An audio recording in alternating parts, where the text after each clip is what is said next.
But for Erich von Däniken and other proponents of his ancient astronaut theories, perhaps the most significant illustration can be found in Mexico. The Mayan archaeological site of Palenque had been abandoned for centuries before it was stumbled upon by Spanish explorers. So to get to the top of this, and suddenly, here are the Great Pyramids of Palenque. Here, deep within a secret tomb, under one of the age-old temples, lies the 7-ton sarcophagus of Palenque's 7th century ruler, Pakal the Great. Lord Pakal apparently died here at Palenque. He was apparently this mysterious Mayan leader. He was a giant, 7 or 8 feet tall, actually. And then they built this pyramid around his tomb. The Mayans literally worshipped him as some kind of a god. King Pakal's sarcophagus is adorned with a carving that has become a famous example of classic Mayan art. Most believe the illustration shows Pakal descending into the Mayan underworld. But ancient astronaut theorists interpret the carving a vastly different way. On this slab, an incredible chiseling. You see a man, and he's sitting in a sort of capsule.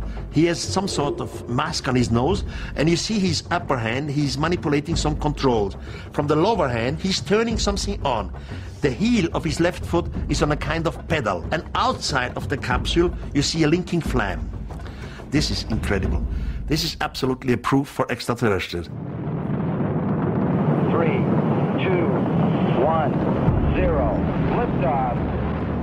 If we look at the similarities of what our astronauts look like when they are in a rocket ship or in the space shuttle and have gear attached to them, there are similarities being shown. So one just has to ask the question of, you know, is this just an artifact symbolically showing something, or are they trying to depict, with their own limited understanding of the time, what was taking place?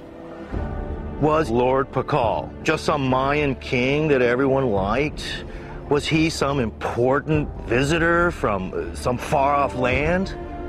Or was he even possibly some extraterrestrial from another planet? Although most scientists and archaeologists discredit von Däniken's interpretation of the Palenque carvings, visitors to the site are often treated to stories and offered souvenirs that support his claim. This is Erich von Däniken's theory, the chariots of the gods, no? You see, Pakal's supposed to be driving the rocket, holding the controls, the pedals, the engine, and the fire of the rocket.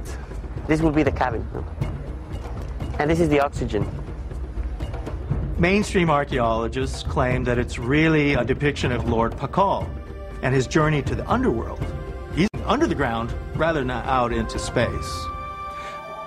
Both are interesting theories, and either could be right in my mind.